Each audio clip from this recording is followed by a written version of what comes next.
mutu ilaika nusyur. Allahumma anta rabbi la ilaha illa anta khalaqtani wa ana abduka wa ana ala ahdika wa wa'dika mastata'tu a'udzubika min syarri ma sana'tu abu'u laka bi ni'matika alayya wa abu'u bi dzambi faghfirli fa innahu la yaghfiru dzunuba illa anta. Allahumma inna nas'aluka ilman nafi'an wa rizqan thayyiban wa 'amalan mutaqabbala. Allahumma inna nas'aluka al-huda wat tuqa wal afafa wal ghina. Allahumma inna na'udzubika min ilmin la yanfa'u min qalbin la yakhsha'u min nafsin la tasba' wa min du'ain la yustajabulah. Raditu billahi rabba wa bil islami dina wa bi muhammadin nabiyya wa rasula. Rabbi zidna ilma warzuqna fahma, amin ya rabbal alamin. Mari kita tilawah dulu hadirin Quran daripada surah Al-Maidah, ayatnya ayat yang pertama. Kita membuka lembaran yang baru, membuka surah yang baru. Semoga Allah Subhanahu wa taala menerima semua amal ibadah kita insyaallah. A'udzu billahi minasy syaithanir rajim. Silakan.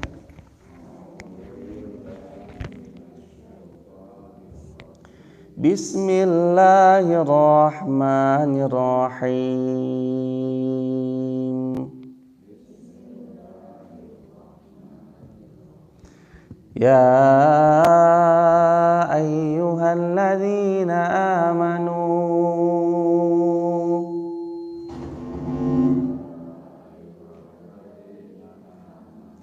awfu bil uqud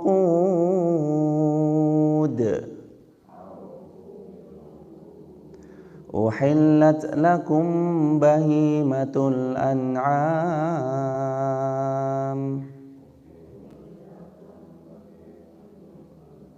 illa ma yutla alaikum ghayra muhillis saydi wa antum hurum.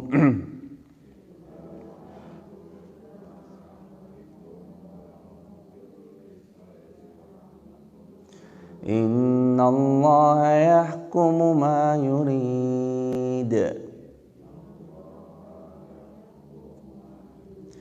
Ya ayyuhalladzina amanu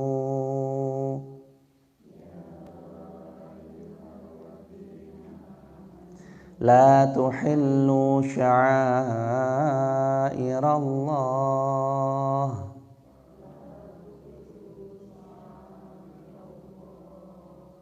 sya'airallahi wala syahral haram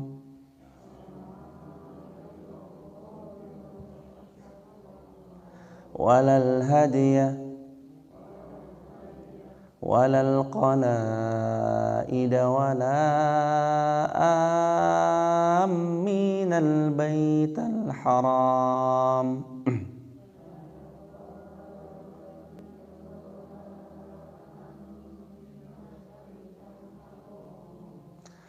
yabtaghuna fadlan min rabbihim wa ridwana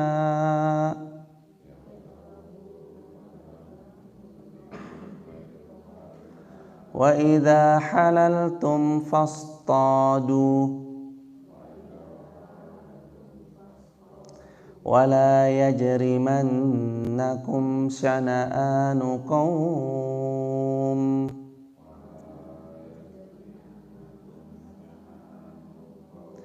an saddukum 'anil masjidil haram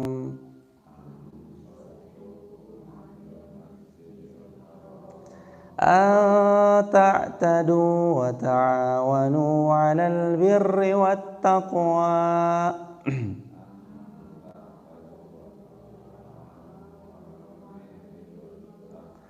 wa la ta'awanu 'alal itsmi wal 'udwan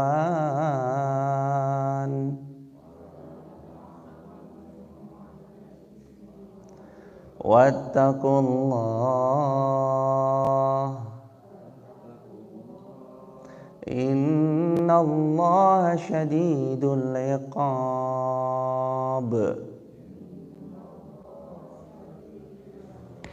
Allahumma arhamna bil Qur'an. Alhamdulillahirabbil alamin. Segala puji kepunyaan Allah. Mudah-mudahan Allah tetap karuniai mata ini memandang kepada Al-Qur'an sebelum memandang kepada dunia dan seisinya. Memandang kepada ayat-ayat Al-Qur'an sebelum mata ini memandang kepada matahari yang terbit. pikiran ini terisi dengan lantunan ayat suci Al-Quran, telinga ini juga mendengarkan daripada kalam Allah Al-Quran sebelum mendengarkan selain daripada itu, sebagai pengawal hari-hari yang akan kita jalani insyaAllah. Kedua kalinya sholawat juga bertangkaikan salam teruntuk manusia paling mulia, manusia paling agung, baginda Rasulullah Muhammad sallallahu alaihi wasallam. Allahumma shalli wa sallim mazidu an wa karim mubarik alaihi. Ya ayyuhalladzina amanu, Allah berfirman, wahai orang-orang yang beriman. Kata Sayyidina Abdullah bin Mas'ud radhiyallahu anhuma dalam kitab Tafsir Ibnu Katsir, dijelaskan oleh Al-Imam Ibnu Katsir bahwa Sayyidina Abdullah bin Mas'ud mengatakan, sesiapa yang mendengarkan ayat pertama dalam Al-Quran yang awalannya pembukanya adalah ya ayyuhalladzina amanu, maka dia akan mendapati dua hal. Satu, perintah yang mereka dipinta untuk melaksanakan. Yang kedua, larangan yang mereka diminta untuk menjauhi. Jadi yang pertama, perintah untuk diamalkan. Yang kedua, larangan untuk dijauhi. Antara itu pilihannya hadirin. Ya ayyuhalladzina amanu aufu bil uqud, wahai orang-orang yang mengaku beriman dalam jiwanya, atau wahai orang-orang yang merasa memang punya iman dalam relung hatinya, aufu bil uqud, penuhilah oleh kalian akad-akad yang telah disepakati oleh kalian. Dijelaskan para ulama tafsir, ada 3 makna aufu bil uqud. Makna yang pertama, memenuhi akad yang telah disepakati. Itu makna pertama, memenuhi akad yang telah disepakati. Contoh misalkan begini hadirin, ketika jamaah bekerja di salah satu instansi atau jamaah bekerja, memang jamaah bekerja sudah dijadwalkan masuk jam 8, pulang jam 5 sore. Maka saat disepakati apa yang telah disepakati, wajib bagi orang yang terikat memenuhi jam yang telah disepakati. Aufu bil uqud, penuhi kesepakatan-kesepakatan kalian. Jadi misalkan jam 8 sampai jam 5, ya udah sepakati jam 8 sampai jam 5. Jangan korupsi waktu, jangan datang terlambat, jangan pulang lebih cepat. Kecuali kalau memang ada peraturan flexible time, berarti kalau telat 1 jam, mundur jam kerjanya 1 jam. Ini namanya aufu bil uqud. Wahai orang beriman, sepakat kalian atas sesuatu, maka tetapkan hidup kalian atas kesepakatan itu. Ini tentang namanya aufu bil uqud. Yang kedua, makna aufu bil uqud itu adalah memenuhi perjanjian-perjanjian kalian.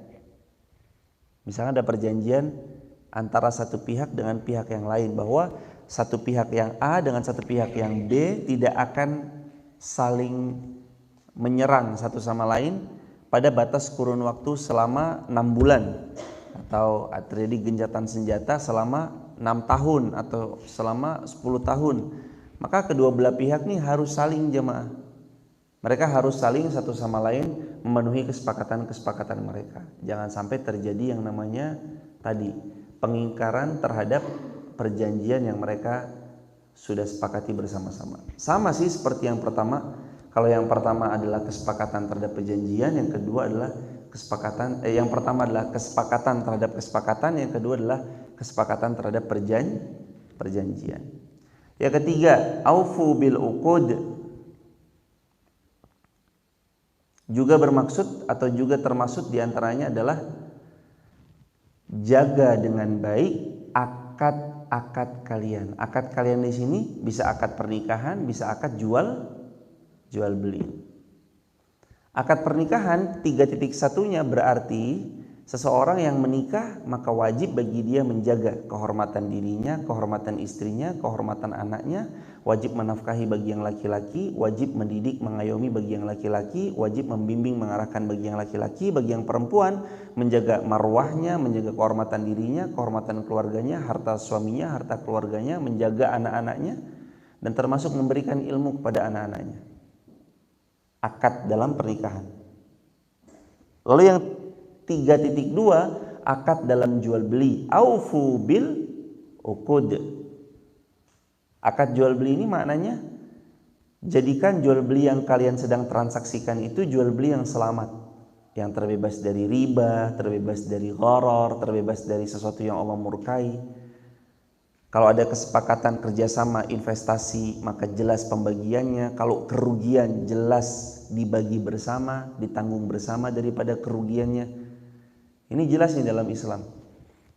Kalau mudharabah seperti apa hitungannya, musyarakah seperti apa hitungannya, murabahah seperti apa hitungannya.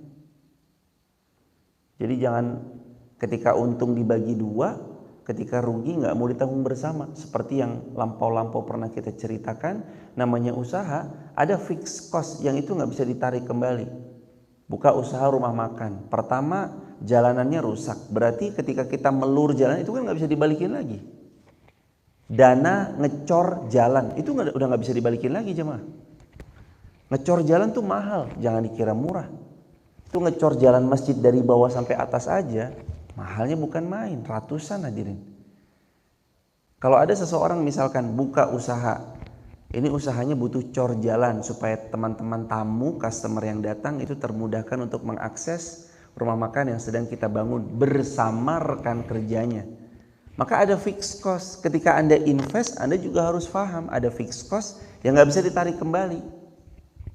Nah ini juga harus selamat nih dari investasi atau transaksi. Kalau investasi seperti apa, harus paham bahwa kerugian juga ditanggung bersama, bukan cuma keuntungan semata. Jadi yang namanya aufu bil uqud itu 3. 1, kesepakatan itu ya dipenuhi. 2, janji itu ya ditepati. 3, akad itu ya dipenuhi. Akad di sini ada akad nikah, ada akad jual beli. Silakan jemaah.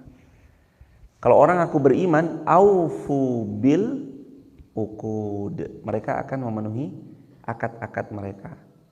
Termasuk nih ya jemaah, kalau ada di antara jemaah yang jadi vendor atau teman-teman yang misalkan TikTok, YouTube, Instagram, misalkan ada yang jadi vendor.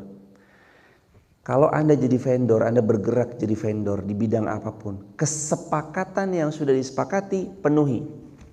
Contoh, Anda punya usaha atau apa segala macam. Sudah ditetapkan bahwa baju yang saya jual ini adalah bahannya kain katun. Grade-nya grade A. Maka penuhi kain katun grade A. Jangan di switch. Anda misalkan jualan koper misalkan. Kopernya bahan polikarbonat. Ya udah, yang akan datang kepada pemesan sesuai dengan apa yang Anda janjikan. Bahannya polikarbonat. Jangan begitu kita pesan polikarbonat yang datang adalah bahannya kain. Koper dengan bahan kain. Ini namanya enggak aufu bil uqud, enggak memenuhi akad-akad. Anda menjual satu tas, item tas ini harganya 150.000 misalkan, atau taruhlah 180.000. Dengan ketentuan material tasnya adalah A, B, C, X, Y, Z. Dengan sebagai berikut, kita dapat ketentuan A, B, C, X, Y, Z. Maka itu yang didapat oleh customer Anda. Ini namanya ya ayyuhalladzina amanu aufu bil uqud.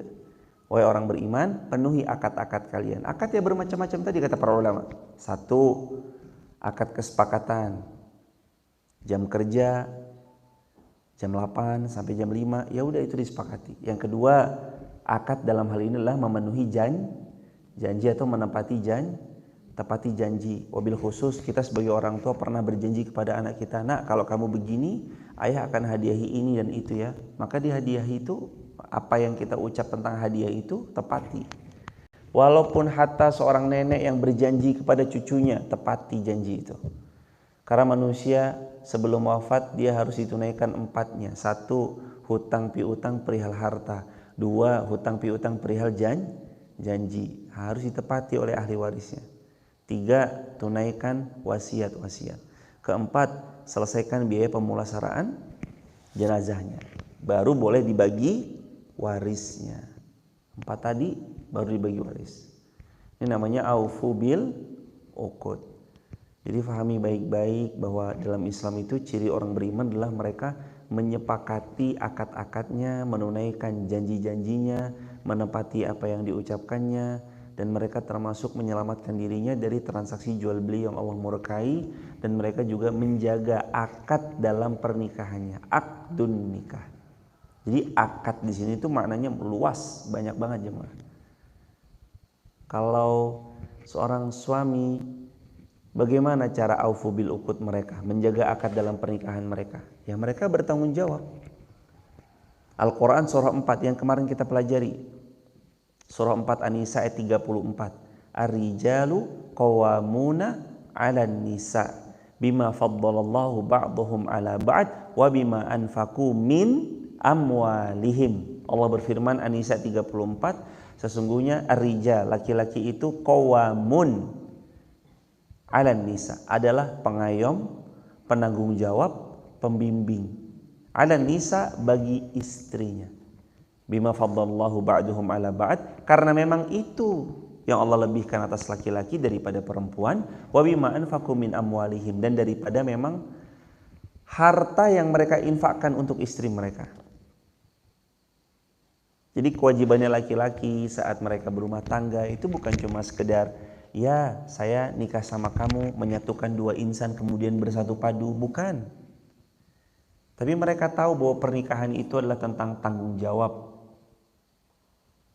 Bukan juga semata tentang ya udah ya, ketika kita sudah menikah, aku adalah suamimu dan kamu adalah istriku. Bukan sampai situ aja, tapi menikah dengannya membuat surga terasa lebih dekat, membuat kita berdua semakin takwa kepada Allah, membuat kita berdua saling support dalam ketaatan, membuat kita berdua saling mengingatkan, sayang jangan ada harta haram kamu bawa ke meja makan di rumah kita. Itu namanya pernikahan. Sayang aku gak mau ada transaksi riba terjadi di rumah kita. Sayang aku gak mau kalau kamu nanti semakin jauh dari Allah Subhanahu wa taala. Ini namanya pernikahan. Qawwamuna bil qis. Jadi qawwam jadi tempat untuk saling support dalam kebaikan. Jadi seorang laki-laki itu memang marwahnya ada di tanggung jawab.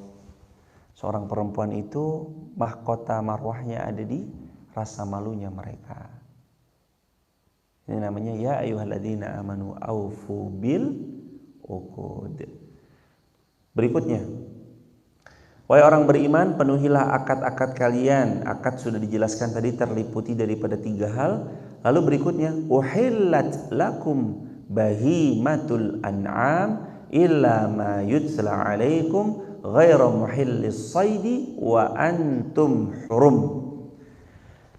Dan hewan ternak itu dihalalkan bagi kalian kecuali yang akan disebutkan kepadamu, dan tidak menghalalkan berburu ketika kamu, dan dengan tidak menghalalkan berburu ketika kamu sedang berihram, kamu sedang berhaji ataupun berumrah. Sesungguhnya Allah menetapkan hukum sesuai dengan apa yang Allah kehendaki. Setelah Allah berfirman kepada kita bahwa penuhilah akad-akad, lalu Allah memberitahu kepada kita, uhillat lakum bahimatul an'am, dihalalkan bagi kalian seluruh binatang hewan ternak kecuali yang Allah haramkan. Nanti ada nggak ketentuan haram itu apa? Ada, diantaranya yang bertaring, diantaranya yang disebut dengan binatang-binatang buas dan segala macam, atau kalau disebutkan dalam ayat, kalau itu mah bukan hewan ternak ya jemaah. Tapi ayat ini juga disebutkan di dalamnya adalah tentang binatang yang kalian buru binatang itu ketika kalian sedang berihram.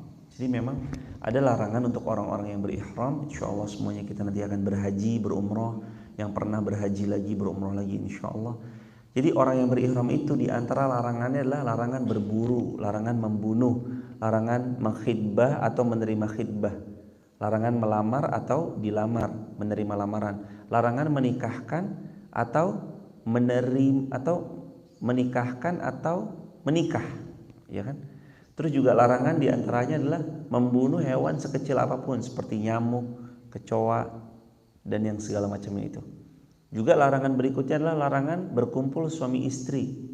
Larangan berikutnya adalah larangan rafath, wala fusuk, wala jidal. Kata-kata yang mengandung syahwat, kata-kata penuh kefasikan dan berdebat kusir. Itu jangan. Orang-orang yang berihram tuh nggak boleh. Rofas, fusuk, jidal nggak boleh. Orang-orang yang berihram juga dilarang untuk merusak tanaman-tanaman selama ihramnya. Lepas ihram maka boleh suami istri boleh bergaul, lalu boleh menikah, boleh menikahkan, boleh melamar, boleh menerima lamaran, boleh membunuh nyamuk yang ada di hidungnya, dan segala bentuk macam-macam itu boleh. Hadirin jamaah sekalian dirahmati Allah, kapan batasnya sampai terjadi tahallul? Sampai tahallul. Jadi orang berumrah pernah ditanya, loh katanya umrah itu nggak boleh ya bercampur suami istri. Boleh, tapi setelah selesai tahallul. Boleh setelah selesai tahallul. Kalau belum selesai tahallul, ya nggak boleh. Kalau sudah berihram, sudah niat untuk berumrah, labbaik Allahumma umratan wa ahramtu biha. Saya berniat untuk berumrah, labbaik Allahumma umratan, atau terus beliau mengucap Allahumma mahilli haitsu habastani. Maka saat ia mengucapkan kalimat itu, labbaik Allahumma umratan, pakai dia pakaian ihram, yang laki-laki pakai 2 kain ihram, yang perempuan pakai semenutup mungkin kecuali wajah dan telapak tangan. Kalau yang bercadar juga melepas daripada cadarnya. Maka mulai saat dia mengucapkan labbaik Allahumma umratan, berlaku semua larangan-larangan ihram sampai dia tahallul. Kalau umrah berarti sejak dia miqat, lanjut dia tawaf. Setelah tawaf dia sholat 2 rakaat di belakang makam Ibrahim. Habis itu sunnahnya baginda Rasulullah minum zam-zam, membaca doanya dan berdoa apapun sesuai dengan hajat, karena kata Nabi Muhammad, ma'u zamzam lima syuribalah, air zam-zam itu sesuai dengan niat peminumnya. Lalu kemudian kata Nabi disiramkan ke kepala, sebagaimana contohnya dari Nabi, karena Nabi SAW setelah minum zam-zam itu disiram ke kepala beliau, dibasahi daripada kepala beliau, lalu naik ke Safa Marwah. Inna Safa wal Marwata min syairillah. Safa Marwah, Safa Marwah, Safa Marwah, Safa Marwah. Lalu tahallul, selesai. Larangan ihram setelah tahallul nggak berlaku lagi. Dan dalam prosesi tahallul itu terbagi 2. Kata Nabi Muhammad, yang gundul pelontos dapat doa ya Allah rahmati, rahmati, rahmati, 3 kali doa buat laki-laki. Kalau perempuan cukup dengan 1 ruas jari saja, bagian daripada rambutnya, jangan sampai ketika memotong kelihatan daripada orang-orang ajnabi, laki-laki asing. Dipotong lalu kemudian dibuang tempat sampah. Nggak usah disimpan, nggak usah apa. 1 ruas jari buat perempuan. Tapi untuk laki-laki, ya Allah rahmati yang gundul, rahmati yang gundul, rahmati yang gundul, kata Nabi 3 kali. Muhallikina, muhallikina, muhallikina. Yang botak pelontos, yang botak pelontos, yang botak pelontos, atau yang gundul, yang gundul, yang gundul.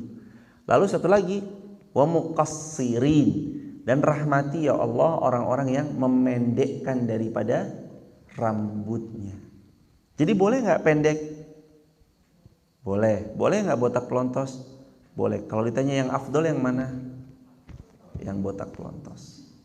Jadi kalau ibu umroh ngajak suaminya, ngajak anaknya, ahsan, bagus dan baik banget kalau disarankan untuk gundul pelontos. Sarannya gundul pelontos, dibotak pelontos itu.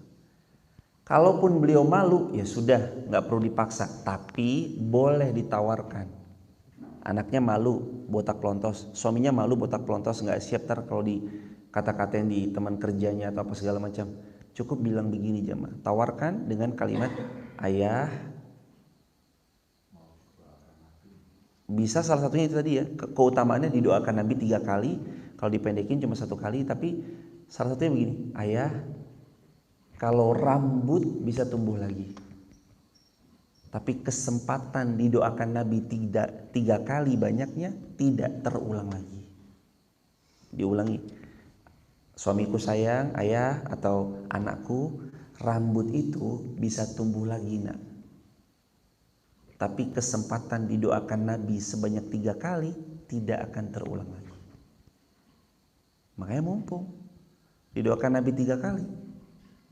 Apa sih jemaah, rambut tumbuh lagi jemaah, tenang aja. Kemarin tumbuh botak lagi, ntar botak lagi, ntar botak lagi, ntar botak lagi. Insya Allah kan begitu hadirin.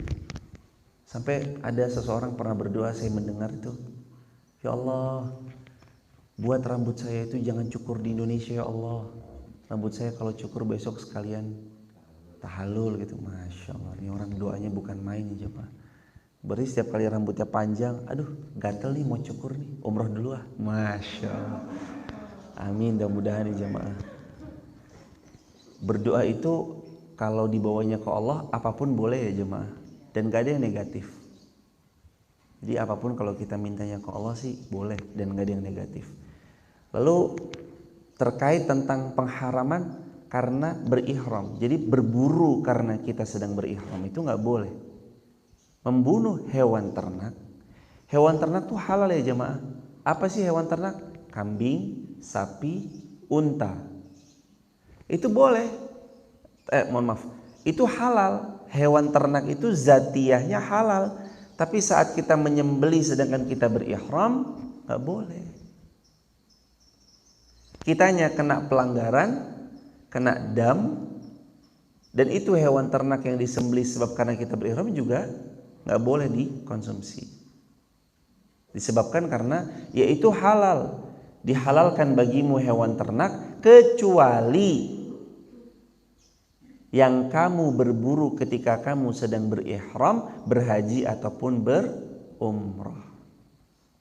Kalau umrah mah cepat, relatif cepat. Umrah itu more or less sekitar 3 jam, 4 jam selesai.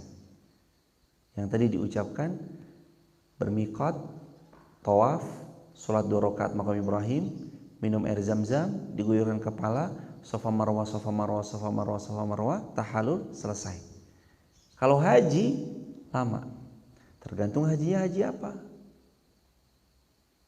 Haji tamattu, qiran atau ifrad. Kalau hajinya Rasulullah SAW berdasarkan beberapa pendapat para ulama itu hajinya Nabi haji yang berat. Sejak dari Madinah Nabi sudah berihram, mengambil miqat untuk berhaji dan tidak dilepas. Pada 2023 kemarin ada pertemuan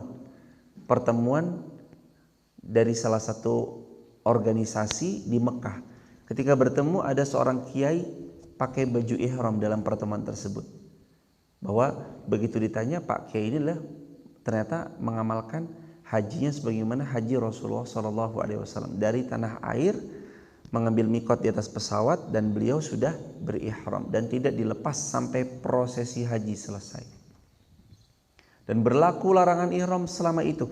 Kalau beliau pakai itu dari tanggal 1 Zulhijjah, berarti beliau pakai ihram itu sampai hajian selesai tanggal 13 Zulhijjah, 13 hari berarti pakai.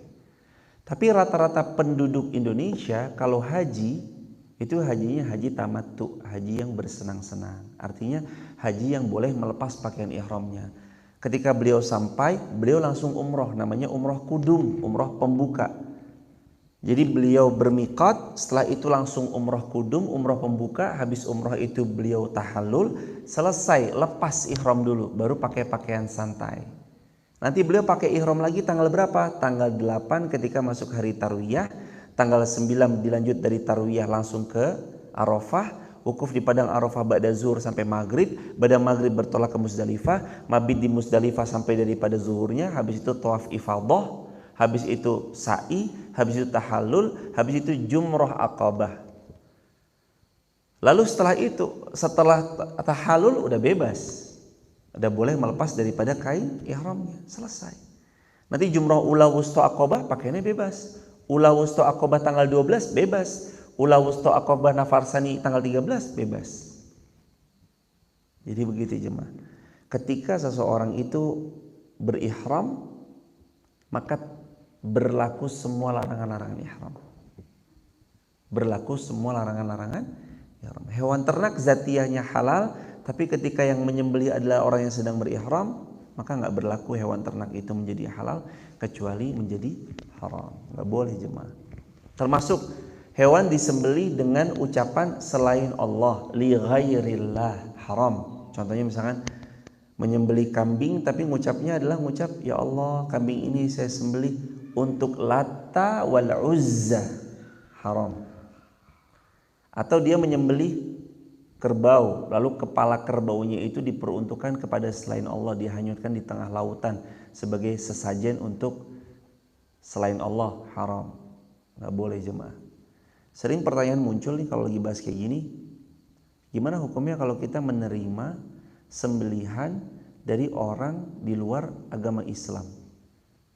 Sering ditanyakan kan biasanya kayak gini jemaah. Ada orang non muslim memberikan kita hadiah makanan yang secara zatnya itu halal. Ada dua pendapat ulama di sini. Yang pertama, jikalau kita mengetahui dia yang menyembelih, cukupkan untuk tidak dimakan. Yang kedua, kalau kita tahu orang ini membeli dari pasar dan kita tahu zatnya halal, maka sebelum kita mengkonsumsi memakannya, ucapkan Bismillahirrahmanirrahim atau Bismillah cukup. Nah sekarang pertanyaannya, apakah boleh kita memakan satu makanan dari perayaan-perayaan yang di dalamnya mengandung unsur kesyirikan? Dijawab para ulama, tinggalkan. Lah, dikasih, kalau ditolak melukai hati, diterima, ya kita juga nggak boleh makan. Boleh nggak kalau diterima terus kasih sama orang lain? Boleh, terima lalu kasihkan kepada orang lain. Begitu hadirin.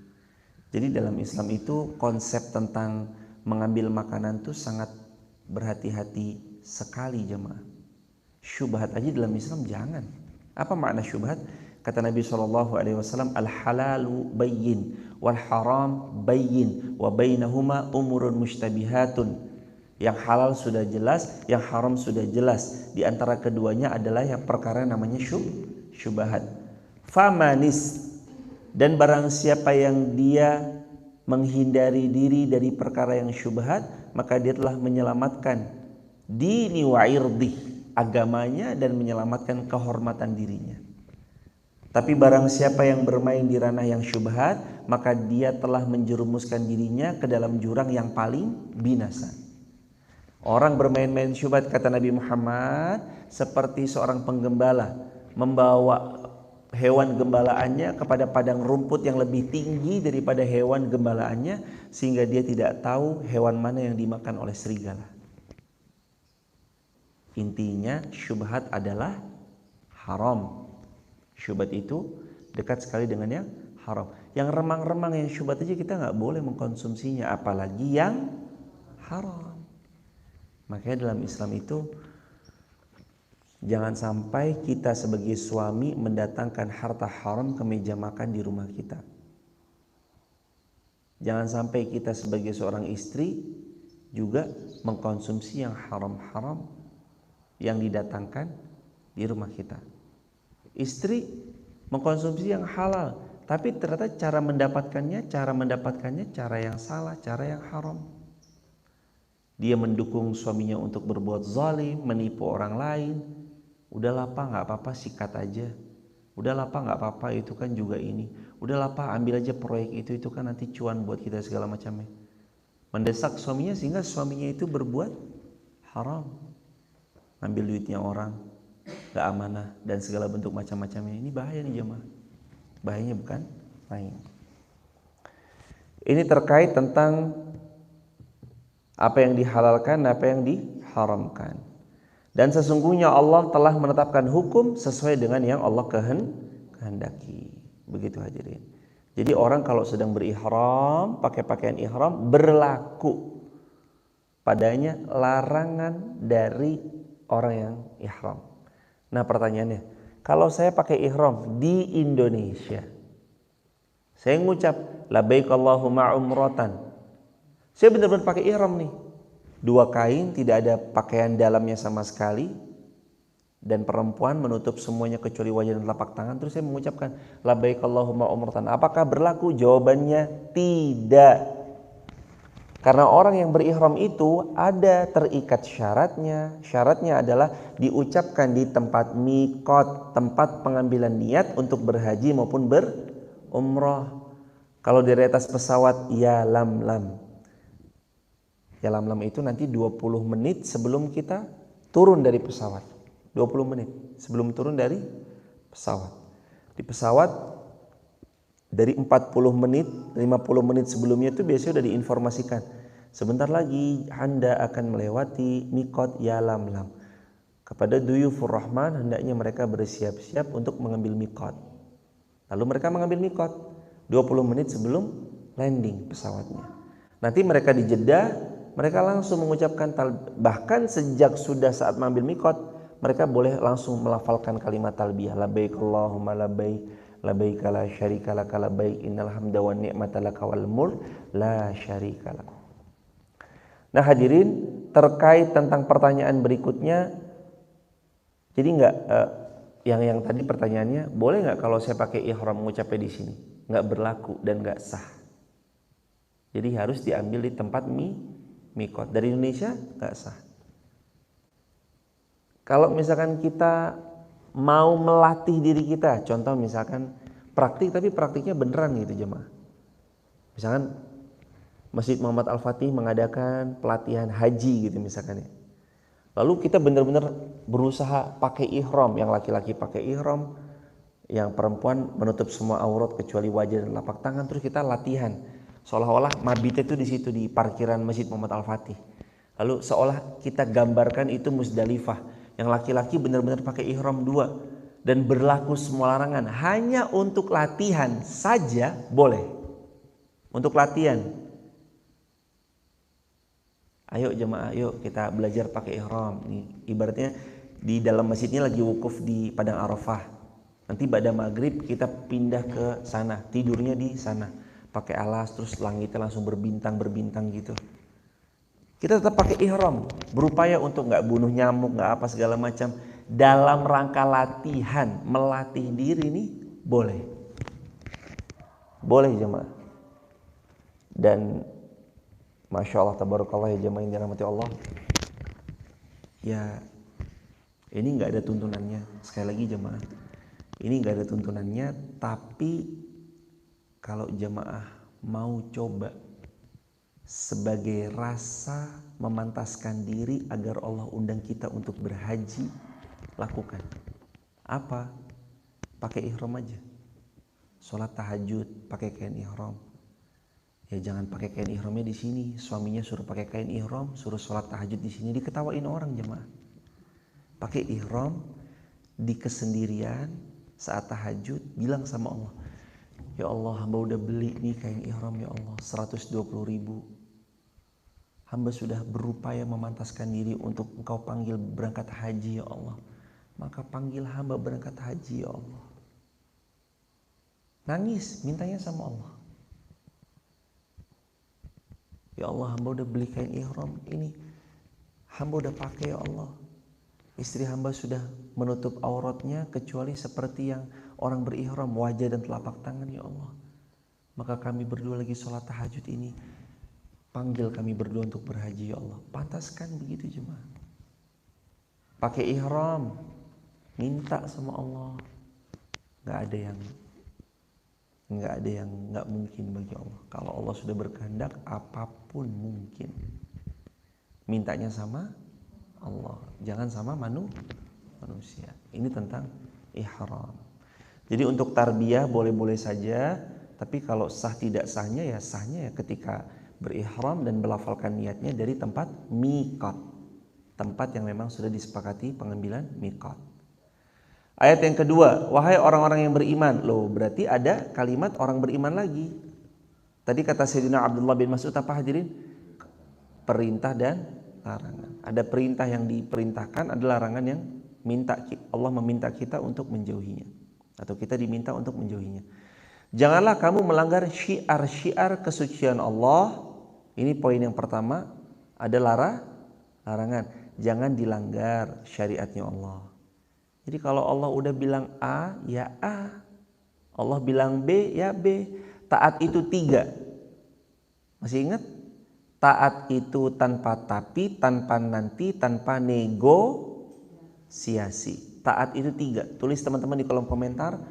Taat itu tanpa tapi. Yang kedua, tanpa nanti-nanti. Ntar deh, nanti deh. Enggak, taat itu ya sekarang. Yang ketiga, tanpa negosiasi.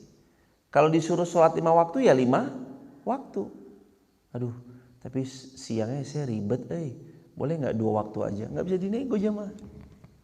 Sholat itu 5 waktu ya 5 waktu. Allah suruh kita pergi haji bila mampu, ya pergi haji, jangan dinego. Allah suruh kita berangkat umroh minimal sekali, karena sebagian pendapat ulama ada juga yang berpendapat bahwa umroh yang pertama itu wajib.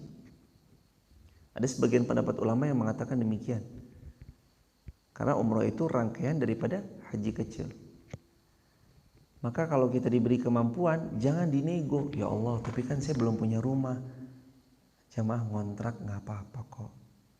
Ngontrak tapi berangkat umroh nggak apa-apa kok jamaah. Ngontrak tapi udah berangkat haji nggak apa-apa kok jamaah.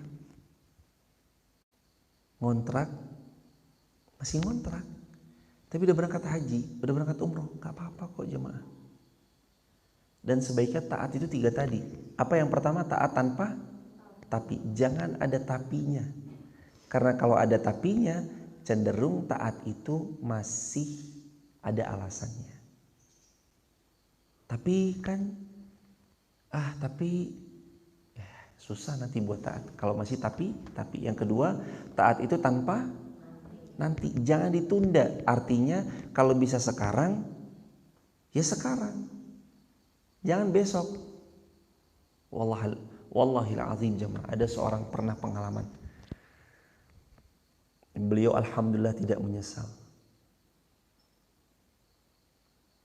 Ini pengalamannya Umi. Kemarin tuh 2020 kan kami mau berangkat umroh, pilihannya 2, Februari sama Ramadan.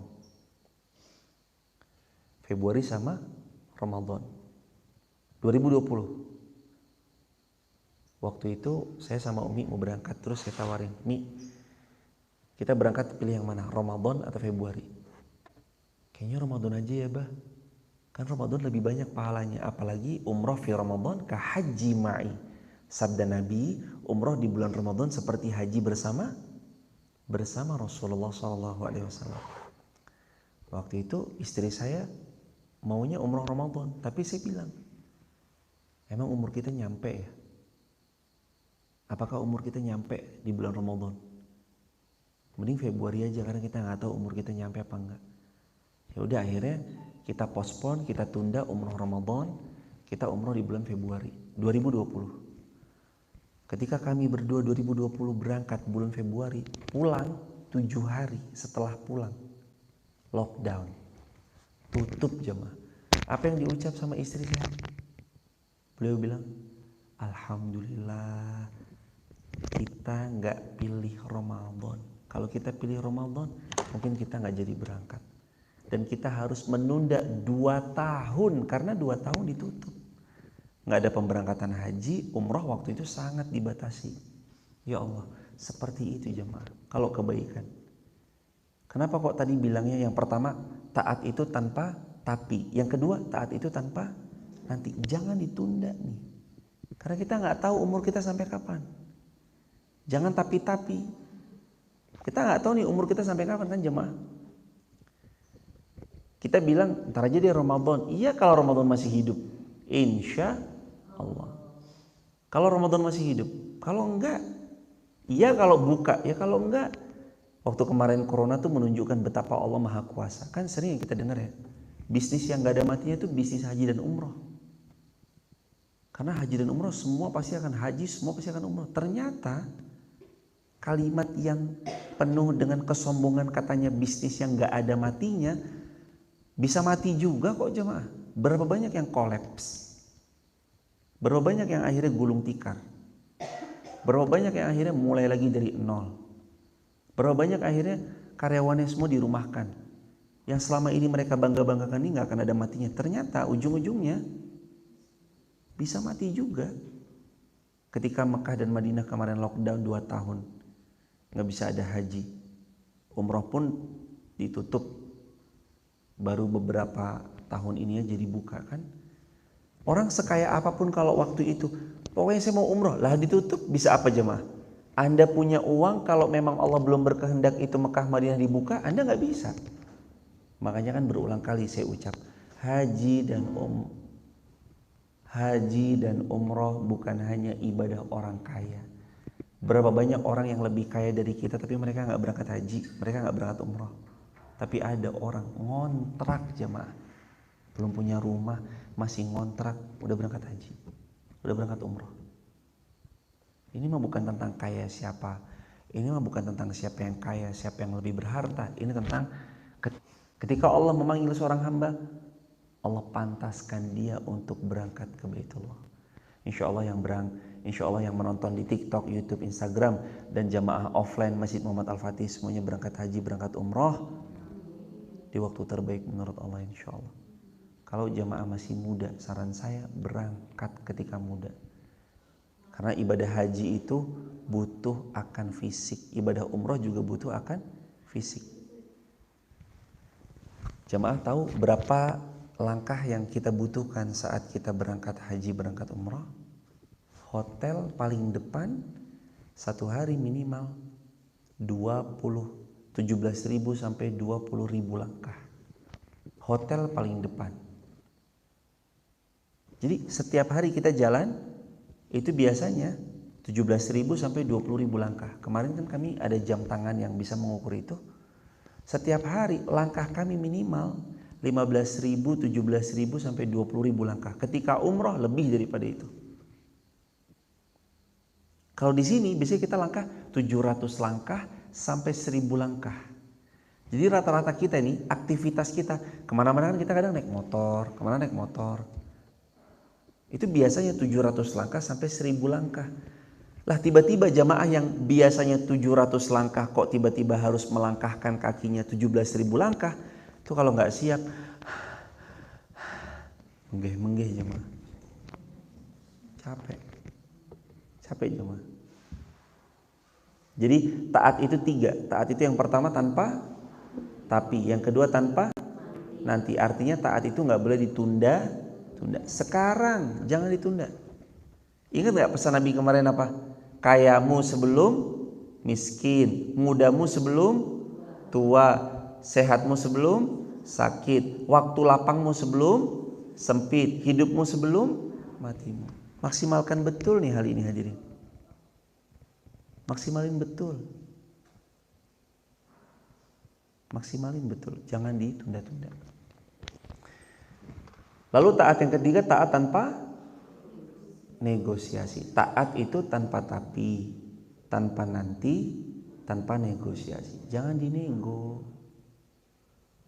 Bahkan kalau kita bisa berikan yang lebih baik. Contoh misalkan, Allah wajibkan bagi orang-orang untuk berzakat bagi sesiapa yang hartanya setelah mencapai haul dan nisab, wajib baginya 2,5%. Ya jangan dinego, ya Allah. 0,5% aja deh, boleh nggak? Kalau Allah sudah tetapkan takarannya, jangan dinego. Ya udah, 2,5%. Kalau bisa dikasih lebih, kasih lebih. Allah suruh sholat 5 waktu, ya 5 waktu. Kalau bisa lebihkan dengan sholat sunnah, lebihkan dengan sholat sunnah. Jangan dinego. Ya Allah, berapa deh buat hambamu yang satu ini, spesial deh ya Allah. Sholatnya subuh jangan 2 rakaat ya Allah, 1 rakaat aja, saya masih ngantuk soalnya. Jangan dinego. Gimana ceritanya bisa dinego sih jemaah? Jangan dinego. Jangan kamu melanggar syariat-syariat Allah. Yang kedua, jangan melanggar kehormatan di bulan-bulan haram. Artinya bulan haram itu bulan spesial. Yuk, bulan haram itu ada 4, apa aja? Lupa? Bulan haram ada 4. Salasa mutawaliyah, 3 nyambung. Zulqa'dah, Zulhijjah, Al-Muharram. Satunya adalah Rajab. 4 bulan haram. Zulqa'dah, Zulhijjah, Al-Muharram. Satunya misah jauh, namanya Rajab. Di bulan haram kita nggak boleh berbuat maksiat, dosa. Karena di bulan haram pahala dilipat gandakan, dosa pun juga dilipat gandakan. Ini tentang bulan haram. Yang ketiga, jangan kamu mengganggu hewan-hewan kurban.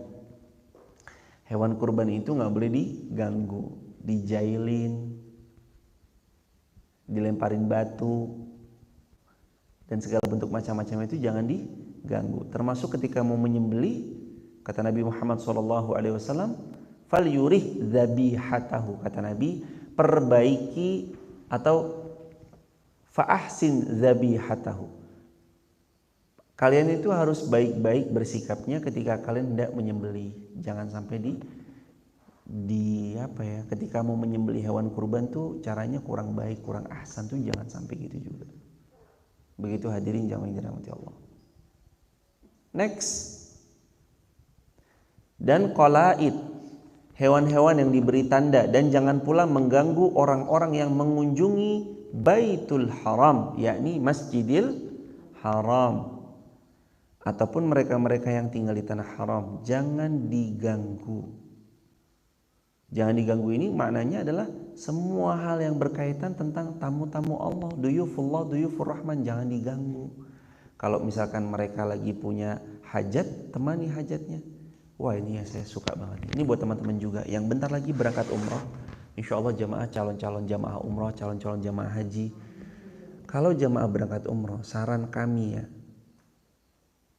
banyak-banyak traktir yang jamaah bisa traktir.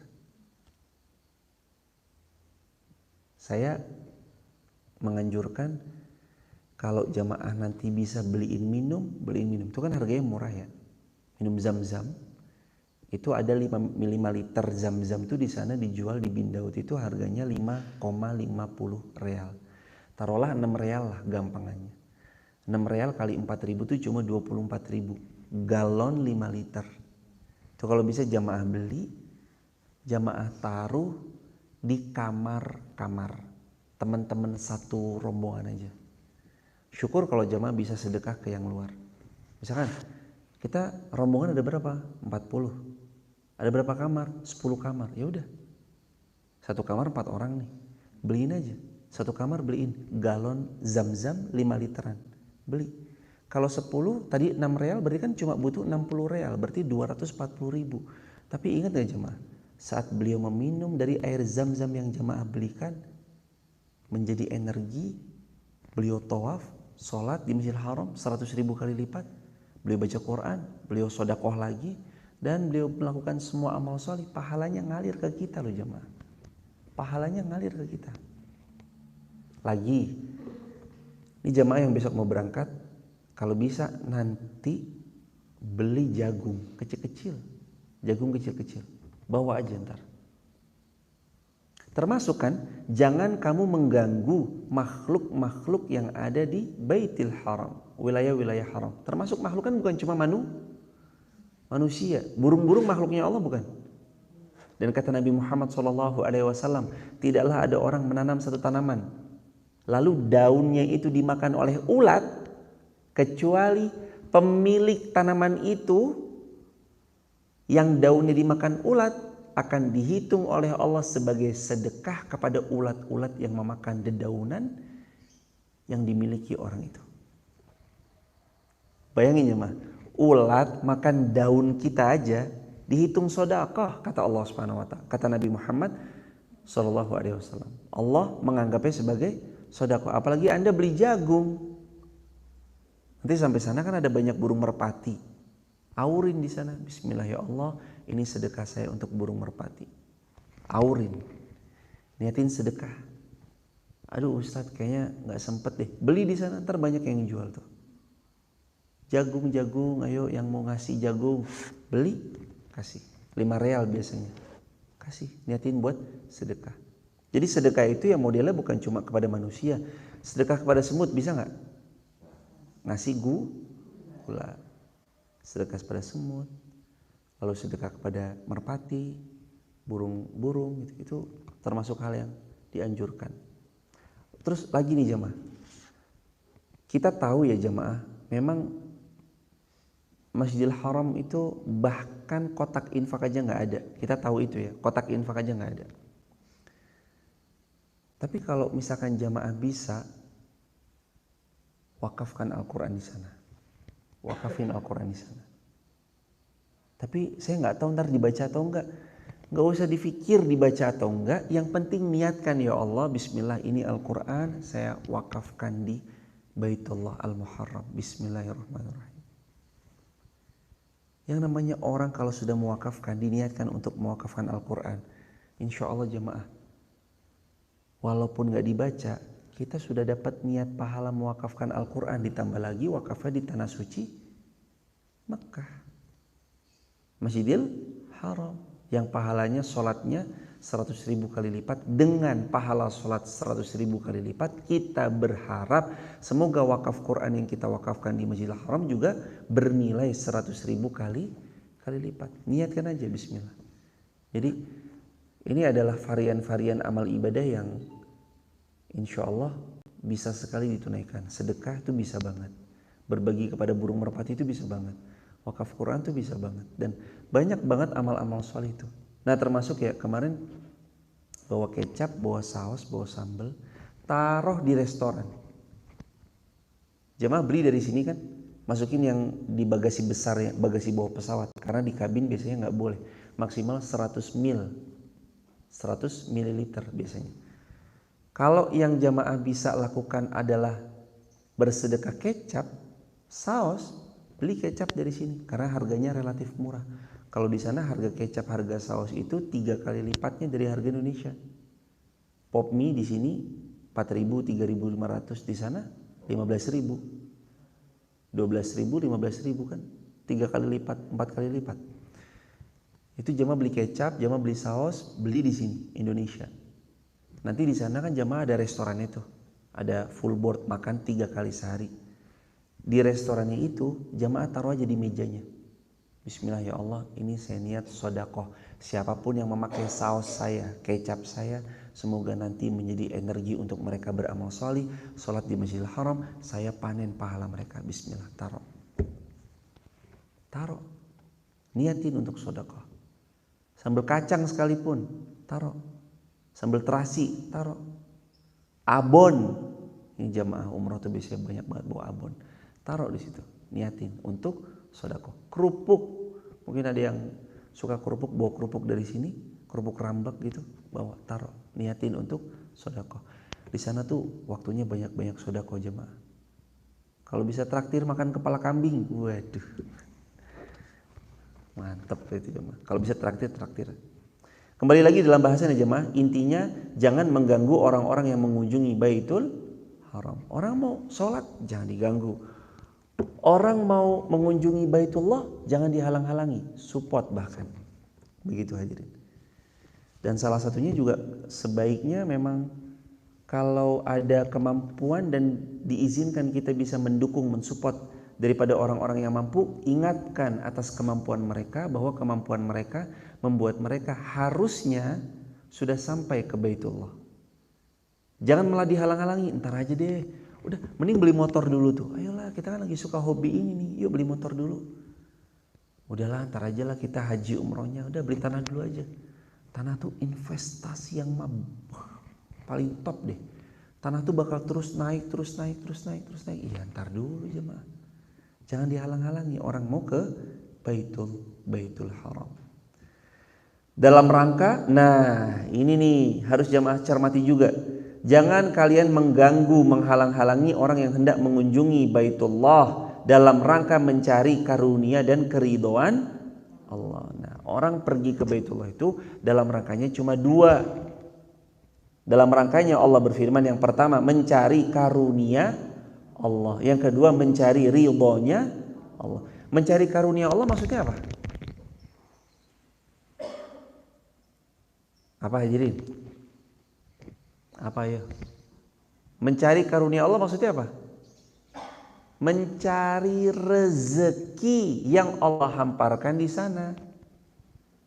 Jadi boleh nggak orang ke Baitullah cari rezeki? Boleh. Dia bekerja misalkan sebagai TKI, TKW. Boleh nggak? Boleh. Dia di sana jualan kebab. Warga kita tuh banyak loh jemaah. Lawang kemarin, Masya Allah tabarakallah, bakwan, itu jualan bakwan tuh jangan dianggap remeh loh jemaah. Kalau belinya di Masjidil Haram, Masjid Nabawi, satu bakwannya kemarin uminya beli 5 real. Satu bakwan 5 real. Kami ke Gunung Uhud kemarin, beli bakwan di Gunung Uhud 3 real. Lah 5 real kali 4.000 tuh loh, satu bakwan loh jemaah. Lawang gedenya sama kayak bakwan-bakwan kita. Gedenya segitu, lebih gede dikit. 5 real kali 4.000 berapa? Itu bakwan termahal yang pernah dimakan jemaah. Satu bakwan loh 20.000 jemaah. Di Gunung Uhud 3 real ya 12.000, tetap aja mahal. Satu bakwan. Ukuran bakwan kita kan segini nih. Itu lebih gede dikit lah, segini lah. 12.000 satu jemaah. Masya Allah. Terus kami kan main ke ini, ada kebun kurma. Di kebun kurma itu bakso. Berapa harga baksonya? 20 real. 20 real kali 4.000. Sekarang sih kursnya nggak 4.000 ya, 4.500-an kira-kira. Taruhlah biar gampang 4.000. 20.000 kali 4.000 berapa? 80.000. Lah kalau yang beli per hari ada 300 orang, 80.000 kali 300. Berapa tuh? 80.000 kali 300 orang. 24 juta per hari. Kali 30 hari 700. Tuh. Boleh nggak ke sana untuk dalam rangka mencari karunia Allah? Boleh. Jadi jangan dipandang remeh jamaah. Jenengan kerja apa di sana? Jualan bakso. Oh, bakso doang ya. Jangan dipandang remeh jualan bakso di sana doang gitu. Jualan bakso di sana, masya Allah, tabarakallah jemaah. Nah, kembali lagi dalam ayatnya Allah berfirman, dalam rangka orang ke Baitullah itu dua. Satu, mencari karunia Allah. Artinya mencari rezeki. Asalkan dalam rangka mencari rezekinya jalurnya halal, maka halal dan boleh. Loh, memang ada yang haram ya? Bisa jadi ada jemaah. Naudzubillahnya, nauzubillah. Kalau di sana menjajakkan dirinya kepada laki-laki hidung belang, kan praktik perzinahan itu kan adalah, mohon maaf, pekerjaan yang paling tua di dunia kan. Seorang perempuan menjajakan dirinya pada laki-laki hidung belang itu kan udah dikenal dari zaman kapan tahu kan. Ini kan termasuk udah salah satu profesi dari zaman dulu udah ada kan. Perempuan menjual dirinya kepada laki-laki. Nauzubillah, subhanallah. Kalau begini mah haram. Dan kita tahu itu kan. Tapi makna mencari karunia di sini lah halal semua. Karunianya dicari dengan cara yang halal. Kalau dia jual beli dagangannya dagangan zat yang halal. Dan segala lingkup skupnya adalah yang halal, bukan yang haram. Begitu hadirin. Jadi orang ke Baitullah dua boleh. Yang pertama mencari karunia Allah. Tapi syaratnya harus yang halal. Yang haram itu dosanya dosa yang luar biasa tuh. Melakukan keharaman di tanah halal sama melakukan perbuatan dosa di tanah haram dosanya beda. Jamaah berbuat dosa di sini sama jamaah berbuat dosa di Mekah di tanah haramnya beda. Sebagaimana tanah haram itu pahalanya dikali 100.000 kali lipat, dosanya pun juga dikali berlipat-lipat. Makanya hati-hati dari berbuat dosa di tanah haram. Lalu terus kemudian yang kedua mencari. Jadi yang pertama mencari karunia Allah yang Allah hamparkan, yang kedua mencari ridhonya Allah. Jadi cari keridhoannya Allah jemaah. Dicarilah. Di sana kita mencari ridhonya Allah, bukan mencari apapun. Terkait tentang posting nggak posting itu saya sekali lagi silahkan kembali kepada kemantapan hati masing-masingnya. Kalau mantapnya untuk syiar silahkan. Kalau dirasa takutnya riya ya silahkan aja dijaga. Tapi jangan saling menyalahkan satu sama lain. Karena Nabi juga bersabda, mandalla alal khair kafaili. Siapa orang yang menunjukkan kepada kebaikan maka dia panen pahala.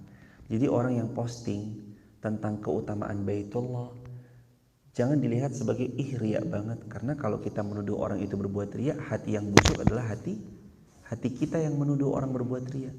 Tapi pandanglah sebagai beliau sedang memotivasi orang untuk segera datang ke Baitullah. Itu cara beliau supaya dapat pahala orang-orang yang berangkat ke Baitullah. Itu hadirin. Jadi kalau dipostingnya baik karena menunjukkan dalam kebaikan, disembunyikan ya baik-baik aja. Dua-duanya ya sama-sama baik. Lalu berikutnya Allah berfirman, Apabila kamu telah selesai daripada berihram, maka bolehlah kamu berburu.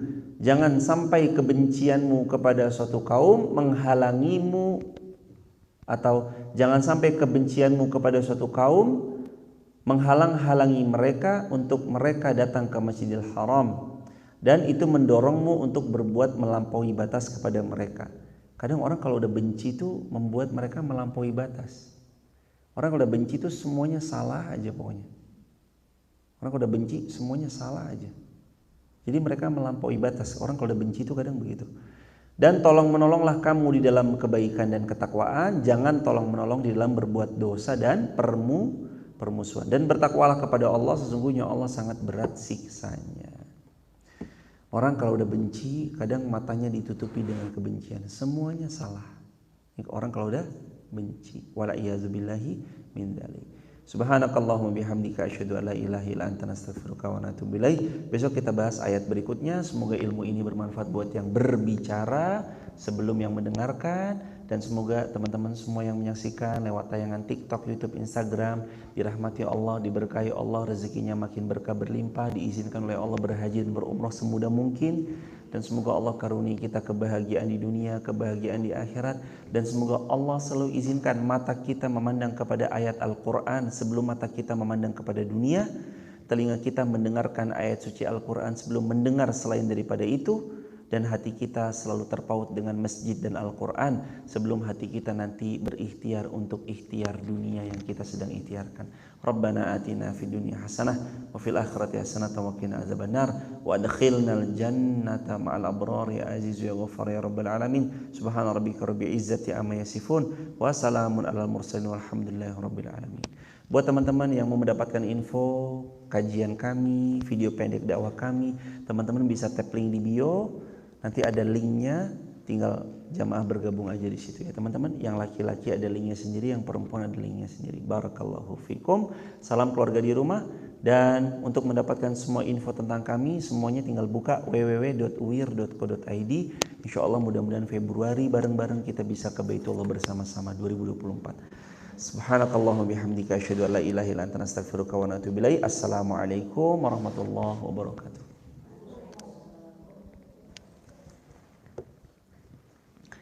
Jazakumullah khairan teman-teman. Barakallahu fiik. Barakallahu. Salam keluarga.